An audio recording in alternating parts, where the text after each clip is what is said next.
everybody. My name's Beth, and I'm a person in long term recovery. And I haven't found the need to pick up a drink or a drug since December 6th, 2017. And just wanted to share a little bit of my story and how I came to be living a happy, joyous, and free life. And most of all, peace of mind, have peace of mind. I was raised in a wonderful household with wonderful parents. I have one sibling, he's 4 years older than I am. We were always very close. Um, at the age of about 16, my parents got divorced, and that was the time when I believe, in looking back, that I started to resort to coping mechanisms and coping. I'm not going to call them skills, but um, I started adapting ways to cope with my thoughts and my feelings that eventually became unhealthy and then later on down the line became my character defects and landed me in the midst of active addiction. I was kind of a late bloomer. It wasn't so much until maybe my late 20s, early 30s that I really started to see some consequences of my. At that point, it was mainly just drinking, um, and then into my 30s, the consequences of my drinking started to be terrifying, emotionally. I didn't have so many outward consequences at that point, but internally, the consequences were awful. And I was one who always wanted help. I always thought something was wrong with me, and that I was just a wrong person in general. So, at a fairly young age, maybe my 20s, I started reading self-help books, going to psychiatrists, going to therapists. They would prescribe me medicine, and needless to say, none of that worked. Some of it may have worked for a short period of time, and I would feel quote unquote normal, um, but none of it was a solution for me. So my solution became drugs and alcohol. So I first tried to start getting sober about 10, maybe 12, 13 years ago. And at that time, I was in the midst of really severe alcoholism. Not too many people around me knew how severe it was, but because I had always asked for help in my life, generally speaking, I started to seek help for my alcoholism, which I didn't even consider was alcoholism at that point. I just knew that I was ill, and I was mentally, emotionally, and spiritually as broken as I had ever been. So I um, called the hotline line for AA, and someone took me to a meeting. And at that point, that was the beginning of my becoming a chronic relapser. So I was a chronic relapser for about the next 10 years. Somewhere in there, I was diagnosed with breast cancer. And I had never been a huge fan of drugs. That's not to say that I didn't experiment and do some drugs along the line, but that was not my drug of choice, anything other than alcohol. So I was diagnosed with breast cancer, and I resisted pain medicine, but finally decided that that's what I was going to do and kind of get through the not feeling so great part. And needless to say, a couple months down the line of the pain medicine, I was completely addicted and wanted more, and I didn't know how to get it other than from a doctor, so I ended up drinking again. When I was diagnosed with breast cancer, I had been sober for a short period of time, so I ended up drinking again. So for the period of about 10 or 12 years, I was in and out of recovery.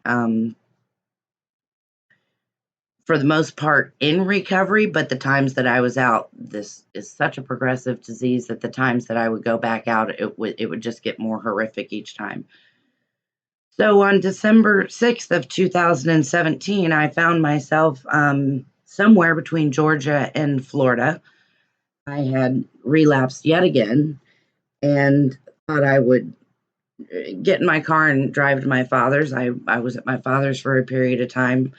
I was kicked out of there, rightfully so.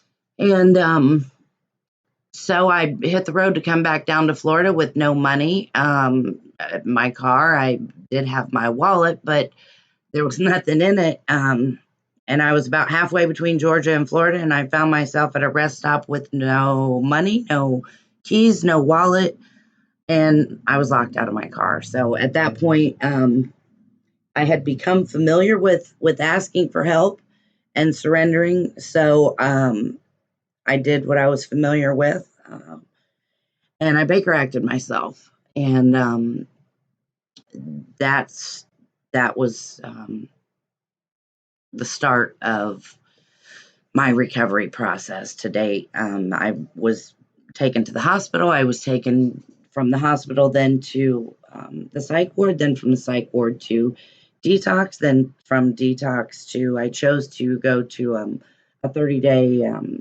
It's kind of a combination of homeless shelter and program. I spent 30 days there. I didn't have a place to live or go after that, so I was going to go basically to a tent, an organized tent situation, but a tent nonetheless. They didn't have room there, so I was taken to another place, which is basically where people go when they are released from jail and have no place to go. From what I understand, it's a lot like jail, but it's not jail. I spent about a month and a half there.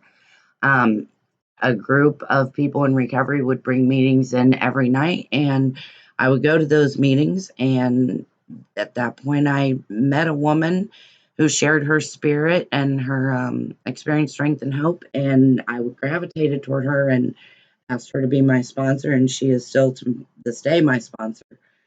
Um,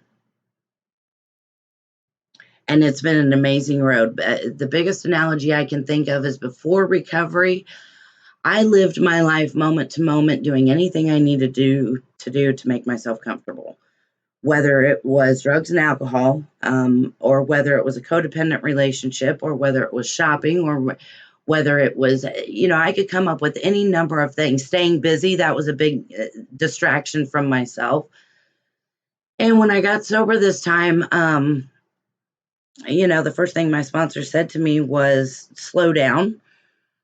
So that's what I did, and it gave me an opportunity to really come to the realization um, what I had used as my solution for the prior 47 years of my life, which the list goes on and on and on. So I have found that I only have one solution right now, and it works for me on a daily basis.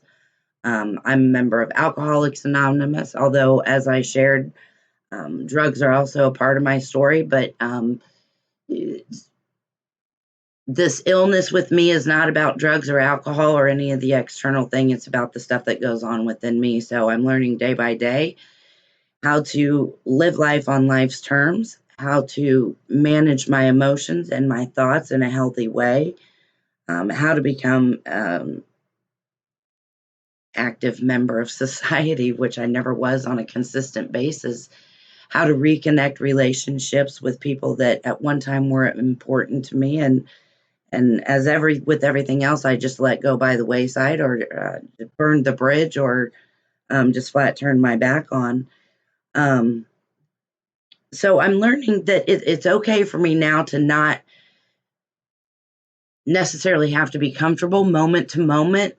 But the big picture for me now at 2.5 years, which the big picture for me for the 47 years prior, was a really crappy picture. I may have been comfortable moment to moment, but the big picture was just a life of just no consistency, no commitment. The big picture was just not pretty. And now, I'm okay if I'm not comfortable moment to moment, um, but I'm comfortable in my own skin at the end of the day. And because of this program, the big picture is phenomenal. After only 2.5 years, I've been at the same job for over a year. I've had the same sponsor for a little over 2 years.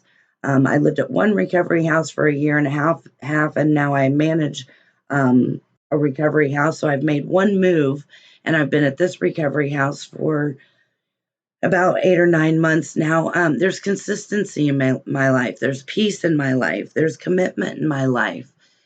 And I believe, my personal belief, that I have been given the abilities to help myself from my higher power, which I call God, and I've been led to that higher power through this 12-step program that is my solution today for all of my problems. And I just wake up every day with the hope and know that I am becoming. I don't know what I'm becoming, or who I'm becoming, but the journey has just been amazing, and I'm incredibly grateful for the big picture. And I wouldn't trade my recovery is so incredibly valuable to me. I wouldn't trade it for all the money in the world. I wouldn't trade it. There's not one thing I would trade it for, and it's the most important thing in my life. So I hope you guys get some hope. Having been a chronic relapser, I always say if there's any message that I can share with my experience is that there is always hope. There is always hope. Don't ever give up. And I know the programs that I've been in and out of have always welcomed me back with open arms. And I just continue to put one foot in front of the other, and it just gets better every single moment and every single day. So, I hope that something that I've shared is inspiring, and if anything helps somebody, just hang on for another minute, because there are a lot of moments when that's what I did. I just hung on for another moment, and I stuck around until the miracle happened, and the miracle is happening. So I am forever grateful, and thank you guys so much for listening to my story.